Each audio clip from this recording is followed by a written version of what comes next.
Today we're going to be comparing the Sony A7S III with the Sony FX2. And the one thing I really want to compare is the low light settings and how well it performs in these high ISOs. In the last few weeks of owning the FX2, I've been having to film in some low light situations like the Spokesman Beat Sessions, or when I was previously in Brownsville the last few days, we were checking out these fireworks during sunset and a little bit past sunset, and this has been keeping up so well. So what I wanted to do was see how well it keeps up with the Sony A7S III, because in all the research I've been doing, I really haven't seen anybody do a solid side-by-side comparison. And I think that these two cameras are pairing so well together that I want to give you guys a little review on that. Again, this is a 33 megapixel camera. This is a 12 megapixel camera. So having 33 megapixels should theoretically have it perform not as well as the A7S III in low light situations, but like I said, everything that I've been shooting, it's been pretty crisp and clear. So it's going to be a little fun comparison. I hope you guys enjoy it. And one of the other reasons I want to do this is because so many people have been asking me how I feel about the FX2, and I really have been enjoying it. The photos are coming out great. The video is coming out great. I love the portability. It's a cinema camera, and the articulating viewfinder, it's actually been something I really enjoyed using, especially when it comes to like filming. I use this as like a way of stabilizing the footage when I'm filming. And so when I'm filming with this, if I have the viewfinder against my eye, it's kind of hard for me to kind of get different angles with my head. Now, we all know that the Sony A7S III is the king, the standard of filming in low light. It does so well in dark situations, and so does the Sony FX3. Now, that's why having something like this is something that I always recommend for videographers to have with them, primarily because you never know in what kind of situation you're going to be filming in. So if you need to crank up that ISO but still get a good image, the Sony A7S III is really where you want to go. Now, like I said in a previous video, the Sony FX2 was a camera that was hated by so many videographers and so many photographers, including myself. But ever since owning it, I've kind of changed my mind and have ended up realizing that this is probably the perfect hybrid camera for videographers who are content creators as well, because you have that 33 megapixel, it performs really well in low light. To me, I've really enjoyed using the articulating viewfinder. Having something that has a built-in fan to make sure that it's not going to overheat is a big plus. And also, it's a great entry into the cinema line of the Sony cameras. Now for me, the Sony A7S III is my primary main shooter. This is where I get all my videos from. But again, there's also times where I want to get high resolution photos, something that I know I'm going to crop in, and I want to get that crisp shot in detail. That's where having a 33 megapixel camera comes into play. So we had both cameras at 24 frames per second, which had us at a 1/150 in our shutter speed. So the only things we really had to change was our aperture, which started off at an f2.8, and our ISO, which started off at 640, which is the base ISO for the Sony A7S III, and the base ISO for the FX2 is 800. Now both of these cameras have dual base ISO, which means there's a second ISO that's going to be higher, that you're still going to get some really crisp shots with both of these. Now for the Sony A7S III, that second base ISO is going to be 12,800, and for the FX2, it's going to be 4,000. Again, it's much lower than the A7S III, but I still want to see what kind of image we can get from the FX2 compared to the A7S III. So the first one's going to be at an f2.8 with an ISO at 640. The second one is going to be at an f2.8 with an ISO of 800. The third is going to be again at an f2.8, but with an ISO of 4,000. And that is the second base ISO for the FX2. Then we're going to bump it up to f2.8 at 6,400. After that, we're going to have it at f3.5 at 12,800. This is the Sony A7S III dual ISO. Next, we're going to have it at f5 at 25,600. Then at 6.3 at 51,200.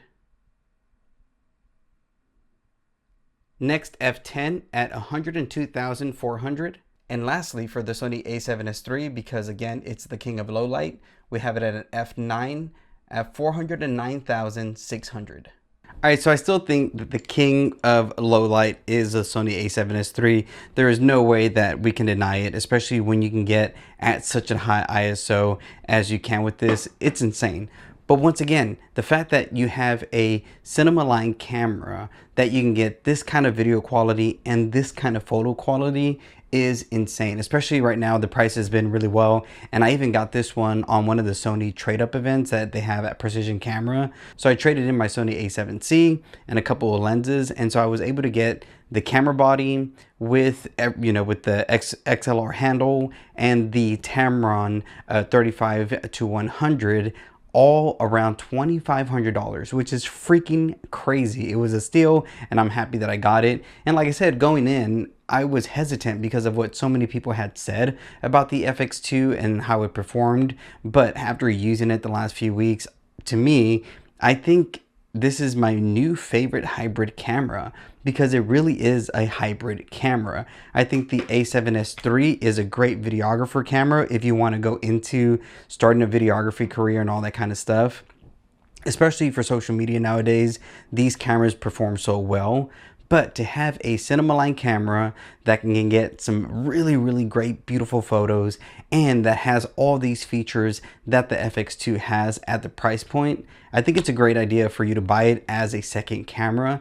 That's what I did. Like I said, I knew that I needed something that was going to pair well with the A7S III. I knew that the A7C, at least for me, was kind of out of date. It was hard to match the color grade on certain things, and it just wasn't performing the way that I wanted to anymore. And so when I was looking into the FX2, one of the things that I cared about the most was how it was going to perform in low light situations. So the fact that it does this well with a 33 megapixel sensor, to me, is a great reason for you to buy. Like I said, in comparing the side-by-side ISOs, you can tell there's definitely some areas that the A7S III outperforms the FX2.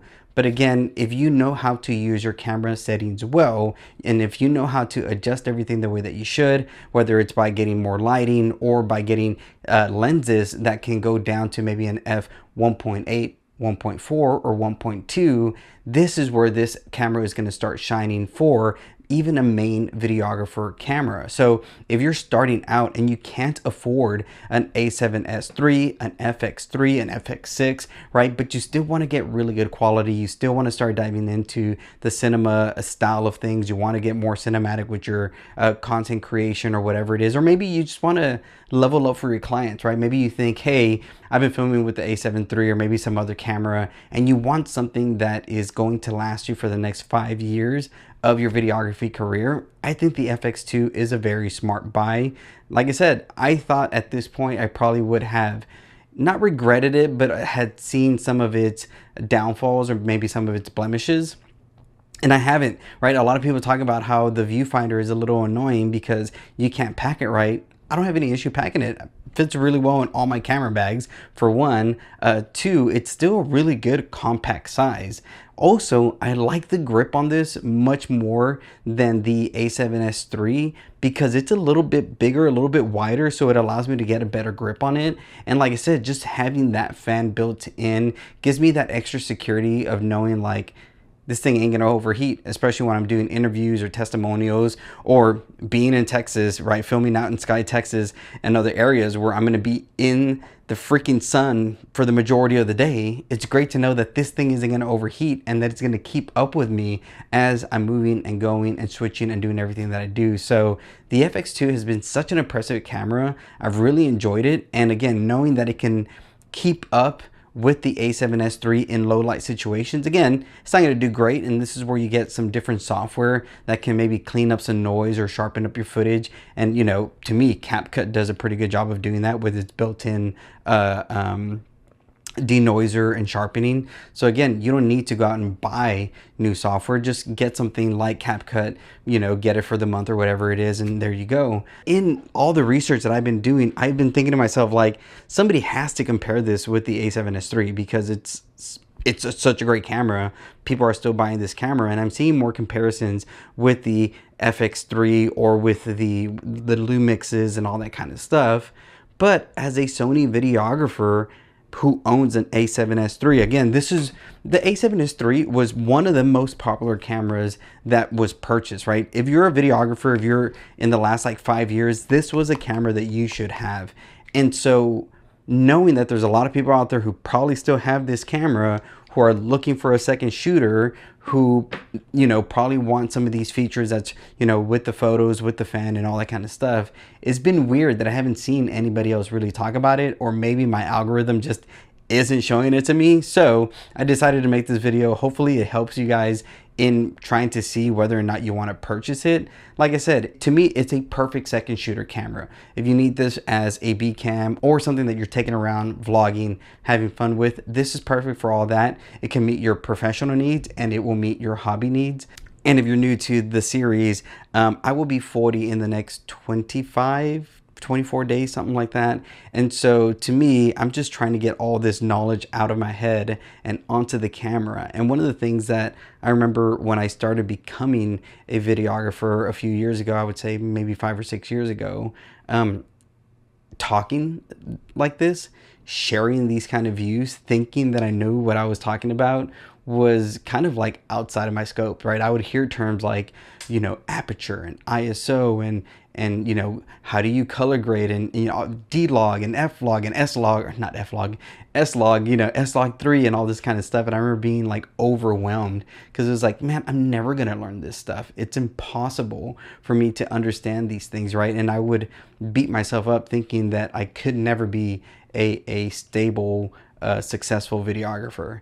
And now this is like, I teach people videography. I teach people how to fly drones. I have clients who come to me with needs, and I'm able to give them high quality videos for social media, for YouTube, for their websites, for a multiplicity of things, or a plethora of things. And so I just think to myself, like, again, looking at me 5, 6, 7 years ago, when I first picked up a camera, thinking to myself, this is just going to be a hobby. This is just going to be kind of like my little thing. I'll just be around the city taking photos. And now to fast forward, you know, 5, 6 years later, and it's like we have a successful business that our family is able to run, and we're able to spend time with each other. We're able to make an income that allows us to take vacations and have time off and not be stressing about things. It's great. And so if you're somebody who wants to step into, you know, a content creator, a videographer, a video business owner, whatever it is, I say do it, man. It's the only life you will have. And I'm somebody who preaches in and out, take risk, enjoy failure, because that is what's going to make you a better person. So until next time, I'll see y'all tomorrow. Catch you on the flip side. Peace out.